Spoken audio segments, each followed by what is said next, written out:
Market में शायद ये कह पाना एक दिन पहले कि तूफान आएगा, सुनामी आएगा, रॉकेट बवंडर आएगा, और एक तरफ ये कह पाना प्राइस एक्शन को समझ के कि मार्केट में कल कुछ नहीं होने वाला है, बहुत सड़ने वाला है। आप सभी का स्वागत है। मैंने एनालिसिस में क्लियर कट ये बात कही थी ना कि मार्केट फ्लैट या गैप अप खोलेगी तो मार्केट इतना बुरा सड़ सकती है, इतना बुरा। मतलब आप एक इस स्केल को समझ के देखिए कि मतलब इस चीज़ को जज कर पाना। एक होता है कि मार्केट जब क्लोज होगी उसके बाद कह देना कि मार्केट में कुछ नहीं हुआ आज, ये नहीं हुआ आज, वो नहीं हुआ। लेकिन होता क्या कि मार्केट में बाद में ये कह देने से जो मार्केट में उस वजह से लॉस हो गया वो नहीं बच पाता। लेकिन अगर हम उस चीज़ को पहले ही प्राइस एक्शन से पकड़ पा रहे हैं कि मार्केट में कुछ नहीं होने वाला, तो सोचिए कितनी अच्छी बात है कि हम बिल्कुल, हमें पता है कि ऐसा कुछ होगा नहीं, तो ट्रेडिंग ना करनी है तो लॉस होगा नहीं, सीधी साफ बात है। तो यही होता है प्राइस एक्शन। अगर आपको चार्ट्स की समझ आ गई, आपको साइकोलॉजी समझ में आ गई, तो आप बहुत अच्छे ट्रेडर बन पाएंगे। तो सिंपल सीधा चार्ट पे आते हैं। देखिए, अगर मैं एक बार सिंपल पहले डेली चार्ट पे चलते, थोड़ी साइकोलॉजी को समझते हैं। जब हम यहाँ पे थे, जब मैं इस पॉइंट पे था, जब मैंने यहाँ कॉल कैरी किया था, आप सब जानते हैं, तो जब मैंने यहाँ प्रॉफिट बुक किया, मैंने इसी दिन से मैंने स्टार्ट कर दिया चिल्लाना कि मार्केट यहाँ से गिरेगा 18,800। ओके, जब मार्केट यहाँ आई तो फिर हमने एनालिसिस की कि मार्केट में जैसे हम कैरी करके गए हैं, हम लेके जाएंगे। एंड मैंने ये बात कही कि मैंने 18,800 ये कहा, इसका मतलब ये नहीं शादी कर लीजिएगा, बिल्कुल नहीं। हमने एग्जैक्ट 260 बुक किया, फिर हमने बोला अब रुकते हैं, देखते हैं क्या करना है।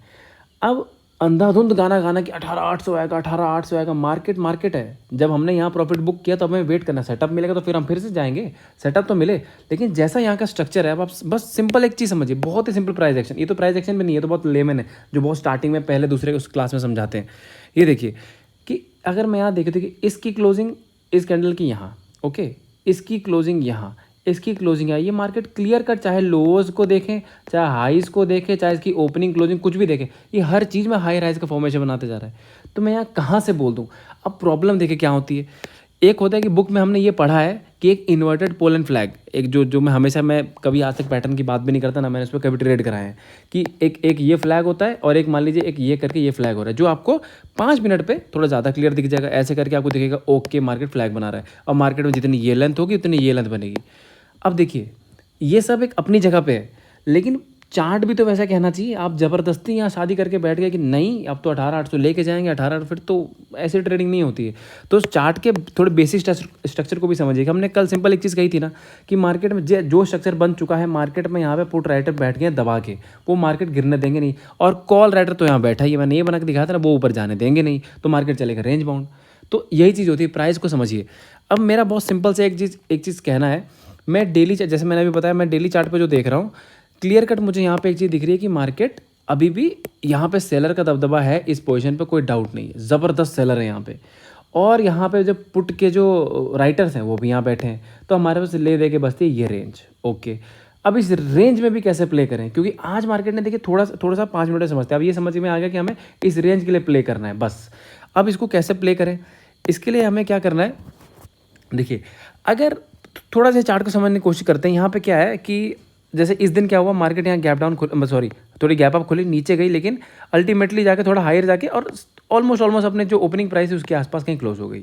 ठीक है, आज के दिन भी देखिए मार्केट गैप अप खुली, अगेन ये नीचे आई और नीचे आके कंसोलिडेट करके एक लास्ट में जो डाउनफॉल दिया ना, ये डाउनफॉल पता है क्यों दिया? अब देखिए, आपको क्या लगता है, क्या मुझे ट्रेंड लाइन नहीं बनानी आती होगी? मतलब मैं आपको ट्रेंड लाइन का कंसेप्ट मैंने समझाया ना कि हर ट्रेंड लाइन के टूटने पुट नहीं ले जाता और हर रेजिस्टेंस के टूटने पे कॉल नहीं ले जाता। क्या मुझे ट्रेंड लाइन नहीं दिख रही थी? क्या मैं यहाँ में पुट नहीं दे सकता था? लेकिन वही बात है ना कि मुझे पता है इसके टूटने पे कुछ नहीं होने वाला। मैं चार्ट नहीं पोस्ट करता कि हाँ देखिए ट्रेंड लाइन बन रही, पुट ले लो। ये सब बहुत ऑब्वियस ट्रेडिंग है, बहुत ज़्यादा ऑब्वियस ट्रेडिंग है। ये बड़े प्लेयर जानते हैं कि रिटेलर के भाई यही है कि ऐसा एक ट्रेड दिखा दो और यहाँ वो पुट में लेके, और इतने स्मार्ट है ना, मैं बोलता हूँ ना, मार्केट का हर एक पल डिसाइड कर रहा होता है मार्केट को कि मार्केट में जब ये रेजिस्टेंस बनेगा तो ला के क्लोजिंग भी यहीं देगा वो रेजिस्टेंस पे कि ओके ब्रेकडाउन के रेजिस्टेंस पे क्लोजिंग क्या है, चलो पुट कैरी कर लेते हैं। अब कल को वो गैप डाउन खुल के नीचे निकल जाए, फिर वो एनालिसिस हम करेंगे, लेकिन इस स्ट्रक्चर को बस यहाँ से देख के ये डिसाइड कर लें कि मार्केट में बड़ी गिरावट आने वाली है, ये गलत बात है। तो मार्केट की थोड़ी चार्ट को समझते हैं। तो अब मेरे साथ सिंपल ये देखिए, मैं पहले नीचे की बात बताऊँ। मेरे को ऐसा लगता है कि अगर मार्केट में गिरावट आनी है तो मार्केट को कुछ गैप डाउन ही खुलना पड़ेगा। फ्लैट खुल के जाने में तो मुझे बहुत दिक्कत है। जब तक मार्केट इस कैंडल के नीचे नहीं जाएगी तब तक कोई गिरावट नहीं आने वाली है। अब ऊपर से आ जाएगी फिर वो बात अलग है, उसका हम डिस्कशन अलग करेंगे। तो मेरे लिए फ्लैट खुल के, गैप डाउन खुल के, यहाँ खुल के, मैं यहाँ कुछ नहीं करने वाला हूँ। फिर से मेरी ट्रेडिंग टोटली अवॉइड। अब एक चीज़ सिंपल है, अगर मार्केट गैप फ्लैट खुल के ऊपर निकलती है तब मैं एक कॉल ट्राई करना चाहूँगा कि मार्केट अगर यहाँ मान लीजिए 350 से लेके और मान लीजिए 320 या यहाँ तक कहीं भी खुल जाती है इस पॉइंट में, हालांकि होना नहीं चाहिए ऐसा, क्योंकि मार्केट में लास्ट टाइम थोड़ी सी बाइंग आई, हो सकता है कि मार्केट शायद गैप डाउन ना खुले, लेकिन फिर भी अगर मार्केट गैप डाउन खुलती है तो जैसे ही मार्केट ये जो 3 कैंडल के हाई है 360, जब 19,360 को क्रॉस करता है तो 19,345 इसका ऐसे लगा के मैं यहाँ पे कॉल में बैठूंगा। बट बहुत पेशेंस रखना है, बहुत पेशेंस, क्योंकि मार्केट मोमेंटम शायद तेज ना आए, शायद तेज ना आए, क्योंकि एक देखिए ऑब्वियस रेजिस्टेंस है यहाँ पे, हो सकता है ब्रेकआउट आ जाए, बट इसके साथ दिक्कत ये है ना कि यहाँ देखिए बड़े प्लेयर ने भी यहाँ पे राइटिंग की है, तो मार्केट यहाँ जल्दी ऊपर नहीं जाएगा। मार्केट यहाँ पे ऊपर जा, अगर फ्लैट खुल के जाता है तो बता रहा हूँ, अगर फ्लैट खुल के ऊपर जाती है तो ये ऊपर जाके फिर थोड़ा टाइम पास करेगी। ये टाइम पास किस लिए, कि मार्केट में इन कॉल राइटर को अपनी पोजीशन को एग्जिट कराना है अच्छे प्राइस पे, इसलिए यहाँ क्विक मोमेंटम मैं एक्सपेक्ट नहीं कर रहा। वो तो मार्केट धीमे करके नीचे आके फिर धीरे धीरे बहुत स्लो ऊपर भी जाएगी, तो स्लो करके और तब तेज हो जाएगी, क्योंकि जब मार्केट धीमा चलती है ना तब रिटेलर कॉल नहीं ले, तब पुट उसके दिमाग में ज़्यादा आता है।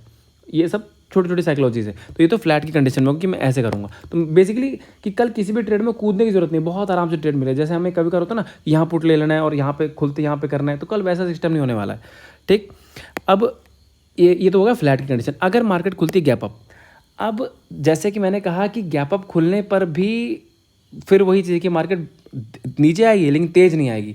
और अगर मार्केट में समझिएगा बहुत ध्यान से, अगर मार्केट गैप अप खुलती है, फॉर एग्जांपल मान लो 400, 430, 440 यहाँ कहीं खुलती है, कहीं भी खुल जाती है, और यहाँ से विदिन मतलब 10 मिनट के अंदर 2 बड़ी बड़ी रेड कैंडल बना देना। अगर ये होना चाहिए, अगर गिरावट आनी है तो इस तरीके से रेड कैंडल होना चाहिए यहाँ से। अगर ऐसी ऐसी बड़ी रेड कैंडल बनती है, उसके बाद अगर मार्केट ये जो कैंडल है लास्ट में 330 का कैंडल, अगर ये कैंडल कैंडल बोल रहा हूँ, अगर ये लो टूटता है, लेकिन प्रोवाइडेड ये कैंडल बड़ी बड़ी बननी चाहिए। अगर बड़ी बड़ी बन के टूटती है तब यहाँ से गिरावट स्टार्ट होगी, तब फिर मैं 19,160 और 19,080 यहाँ तक के लिए खेलूँगा, लेकिन वो ऐसे होना चाहिए, ऐसे। अगर गैप अप खुल के मार्केट यहाँ पे मान लीजिए कहीं भी खुल जाती है या इधर कहीं, और स्लो बहुत आराम से यूं बिल्कुल जिगजैग करके ना, और तब इस पोजीशन कहीं आसपास आती है यहाँ हमको नोटिस करना है कि पुट तो लेना ही नहीं है, पुट तो मेरा अगर धीरे धीरे फिर तो पुट का कोई मतलब ही नहीं, भले उसके बाद ये गिर जाए मैं छोड़ दूंगा। यहाँ आने के बाद फिर जैसे मैं इस लेवल को यहाँ समझाता हूँ, इस चीज़ को यहाँ समझाता हूँ कि मार्केट मान लीजिए कहीं गैप अप खुली, धीरे धीरे आ रही है, यहाँ पे कहीं आई, इधर कहीं आई, फिर मार्केट धीरे करके बहुत स्लो करके ऊपर जाएगी ना, तो इस टाइम पे जब मतलब फर्स्ट हाफ लगभग निकल जाएगा, 1-1.5 बज जब बच जाएंगे, उसके बाद मार्केट यहाँ से शॉर्ट कवरिंग दे सकता है। क्योंकि ये मूव जस्ट बिकॉज इसलिए आएगा कि अगर क्या मतलब यहाँ जो कॉल राइटिंग जो बड़े प्लेयर ने शॉर्ट किए उनकी पोजीशन को एडजस्ट करा के और फिर यहाँ से मार्केट ज़बरदस्त शॉर्ट कवरिंग दे सकता है, और वो शॉर्ट कवरिंग का फिर कोई हिसाब किताब नहीं, हो सकता है 500 तक भी चले जाए, बट प्रोवाइडेड प्राइस एक्शन ऐसा बनना चाहिए। ओके, एक मैं देखिए वैसे मैं मना करूंगा, बट स्टिल अगर मैं पुट का ट्राई करना चाहूँगा, अगर मार्केट मुझे गैप अप खुल के और मुझे 419,440 445 यहाँ कहीं मिलती है, तो मैं ज़्यादा नहीं 19,452 बस इतना एसएल है, 8 पॉइंट का एसएल मात्र। अगर मैं यहाँ से पुट ले रहा हूँ, पुट लेता हूँ तो ये छोटा सा एसएल है, और यहाँ से मैं टारगेट लूँगा तो फिर वही देखिए आने को वही बड़ी बड़ी कैंडल बन के आगे तो बात अलग है, नहीं तो मैं बहुत धीमा करके कुछ नहीं, तो स्कैल्पिंग वाले टाइप का ट्रेड हो गया, लगा 400 या 380 के आसपास, मतलब ये मेरा यहाँ तक कम से कम यहाँ ट्रेड होगा। अगर धीरे धीरे चलती है तो, अगर तेज़ आ रही है फिर तो चलो हम उसमें बैठे रहेंगे, बट स्टिल ये बहुत ही फालतू टाइप का ही ट्रेड है, मैं इतना सजेस्ट नहीं करूँगा। अब मैं देखिए होना इसमें से कुछ एक ही है, बट स्टिल मैं सारी पॉसिबिलिटी डिस्कस करता हूँ जो बेस्ट हो सके। अगर मार्केट 19,470 के ऊपर गैप अप खुल गई तो भूल जाइए कि मार्केट 19,000 भी आ रहा है। अगर जस्ट इन केस 470 के ऊपर खुल गई तो मार्केट ऑल टाइम हाई लगाएगा फिर से, और कोई करेक्शन नहीं आने वाला है। इसलिए जो मैंने बताया, देखिए थोड़ा मेरे ना एनालिसिस का तरीका ये कि क्योंकि वही चीज़ है कि मैं सिंपल अगर ऐसे खींच दूँ कि ये बना, ये रेंज बनी है, इसके ऊपर कॉल, इसके नीचे पुट, फिर तो हो गया आपकी ट्रेडिंग, फिर तो फिर मज़ा ही दिला देगा मार्केट। ठीक है, तो हर एक चीज़ को ध्यान से देखें, जो बेस्ट पॉसिबिलिटीज़ हो सकती है कि ये होगा तो ये करना है, ये मैं हर प्राइस में समझने की कोशिश करता हूँ। और एनालिसिस पसंद आती है ना तो लाइक भी करना होता है, कमेंट भी करने होते हैं। Thank you so much.